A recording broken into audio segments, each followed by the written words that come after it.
சென்ற வரிகளெல்லாம் பாரத நாடு எப்படி இருந்தது, இதனோட அமைப்பு எப்படி இருந்தது, மக்கள் எப்படி இருந்தாங்க அப்படிங்கிறத செய்திகளை அழகாக நமக்காக பாரதியார் சொல்லியிருந்தார்கள் இல்லையா. அதாவது பொதுப்படையாக இருக்கும் செய்திகளை தான் அழகாக கொடுத்தார். அதாவது வேற்றுமையில் ஒற்றுமையாக இருக்கிற நம்ம சமுதாயம் அழகானதாக இருக்குது. இது ஒரு பொதுத்தன்மையோட மக்கள் வாழ்வியலை சார்ந்து இருக்க வேண்டும் அப்படிங்கிறத சொன்னார். அது எப்படி இருக்கணும் அப்படின்னு பார்த்தோம்னா, நம்ம நாட்டில் எல்லா வளங்களுமே இருக்குது, எல்லா மனிதர்களுமே ஒற்றுமையாக நேர்மையாக இருக்கணும் அப்படிங்கிறத அழகாக வலியுறுத்தி சொல்லியிருந்தார் இல்லையா. அடுத்தது நம்ம பார்த்தோம்னா இனி வர வரிகள் வந்து ரொம்ப ஆழமான வரிகளாகவும் முக்கியத்துவம் வாய்ந்த வரிகளாகவும் இருக்குது. குறிப்பாக இளைஞர்களுக்கு, உங்களை மாதிரி இப்போ வளர்ந்து வரும் இளைஞர்களுக்கான ஒரு வரிகள் தான் இது. ஆழமாக பார்க்க வேண்டிய ஒரு வரிகள். எல்லா உயிர்களிலும் நானே இருக்கிறேன் அப்படின்னு சொல்கிறார் இல்லையா. இதில் எல்லா உயிர்களும் நானே இருக்கிறேன் என்று உழைத்தால் கண்ணன் இருப்பான். அப்போ கடவுள் பார்த்தோம்னா நம்ம எந்த கடவுளையும் வச்சுக்கலாம் இல்லையா. எல்லாருக்குள்ளேயும் ஒரு கடவுள் உணர்வு இருக்கும். இந்த கடவுளோட உணர்வு என்ன அப்படின்னா, எல்லாரும் நல்லா இருக்கணும் அப்படிங்கிறது மட்டும்தான் இருக்குமோ பிரதான கொள்கையாக இருப்பார். அதாவது எல்லா மனிதர்களுமே சமமானவர்களாக இருக்க வேண்டும் அப்படிங்கிறது தான் சொல்கிறார். கடவுள் என்பவர் பொதுவானவர் இல்லையா. அப்போ எல்லாருக்குள்ளேயும் அந்த கடவுள் தன்மை இருக்க வேண்டும் அப்படிங்கிறத அழகாக சொல்கிறார். அப்போ இந்த மாதிரி ஒரு கடவுள் நமக்குள்ளே இருக்காங்க அப்படின்னாவே நம்ம சக மனிதனை நேசிக்கும் தன்மையை தானாக பெற்றிருப்போம் அப்படிங்கிறத தான் சொல்கிறாங்க. பாரதியார் அழகாக சொல்கிறார்.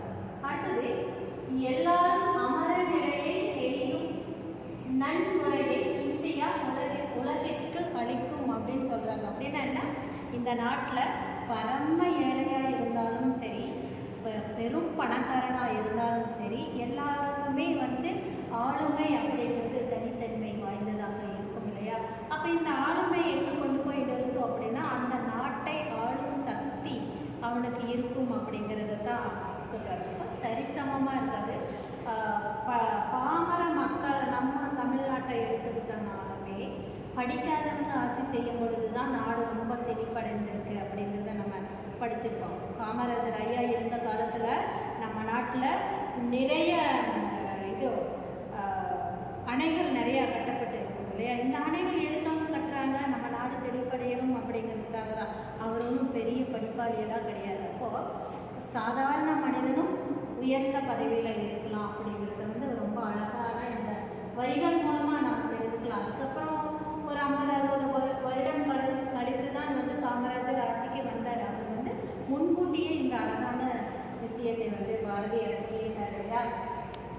இந்தியா உலகிற்கு அளிக்கும், இந்தியா உலகிற்கு அளிக்கும் அப்படிங்கிறத வந்து ரொம்ப சொல்கிறப்போ, இந்தியா அப்படின்ற ஒரு நாடு உலகத்தில் இருக்கிற அனைத்து நாடுகளுமே முன்னுதாரணமாக எடுத்துக்கொள்ளும் அளவிற்கு படிக்காதவர்களும் சரி, படித்தவர்களும் சரி, சான்றோர் யாருனாலும் சரி, நாட்டை ஆளும் சக்தி அவனுக்கு இருக்கும் அப்படிங்கிறத சொல்கிறாரு. அதாவது இந்த உலகத்தில் இருக்க அனைத்து நாடுகளுக்கும் இந்தியா வந்து முன்னுதாரணமான ஒரு நாடாக இருக்கும் அப்படிங்கிறத சொல்கிறாரு. அதாவது இந்த மன்னர் ஆட்சி செய்வாங்க அப்படின்னா என்ன அர்த்தம், இந்த மன்னரின் கொடையின் கீழ் தான் அந்த நாட்டு மன்னர்களாக இருந்தாலும் சரி எல்லாருமே இருப்பாங்க இல்லையா. அந்த மாதிரி இந்தியாவில் ஒரு நிலைமை இல்லை, எல்லாருக்குமே ஆளும் சக்தி இருக்குது அப்படிங்கிறத அழகாக சொல்லியிருக்கு. அடுத்தது பார்த்தோம்னா, எல்லாரும் ஓர் குலம், எல்லோரும் ஓரிடம். எல்லாருமே ஒற்றுமையாக இருக்கிற மக்கள் தான். தனித்தனியான கொள்கைகள் அப்படின்னா என்ன, ஒவ்வொரு இடத்துக்கும் ஒவ்வொரு விதமான கொள்கைகள் எல்லாம் இருக்கும். அதெல்லாம் வந்து தனித்தனியாக அவங்களுக்குள்ளே இருந்தாலும் வெளிப்படையாக, அதாவது பொது இடத்துக்கு வரும்போது ஒற்றுமையாக இருப்பாங்க அப்படிங்கிறத அழகாக சொல்கிறாரு இல்லைங்களா. அடுத்தது, எல்லோரும் ஓர் குலம், எல்லோரும் ஓரினம், எல்லோரும் இந்திய மக்கள். இந்த இந்திய மக்கள் அனைவரும் ஒரே குடையின் கீழ் தான் இருப்பாங்க, ஒரே கொள்கை தான். நான் எல்லாருமே இந்த பொதுவான இடத்துக்கு வந்துட்டோம்னா சமமானவர்கள் தான் அப்படிங்கிறத அழகாக 100 வருஷத்துக்கு முன்னாலேயே சொல்லியிருக்காரு இல்லைங்களா. எல்லோரும் ஓர் நிலை, எல்லோரும் ஓர் விலை. எல்லாம் ஒவ்வொருத்தருக்கும் ஒவ்வொரு மாதிரியெல்லாம் கிடையாது. ஒரு பெரும் பணக்காரனாக இருந்தாலும் ஒரு பொருளை வாங்கணுன்னா ஒரு விலை தான்.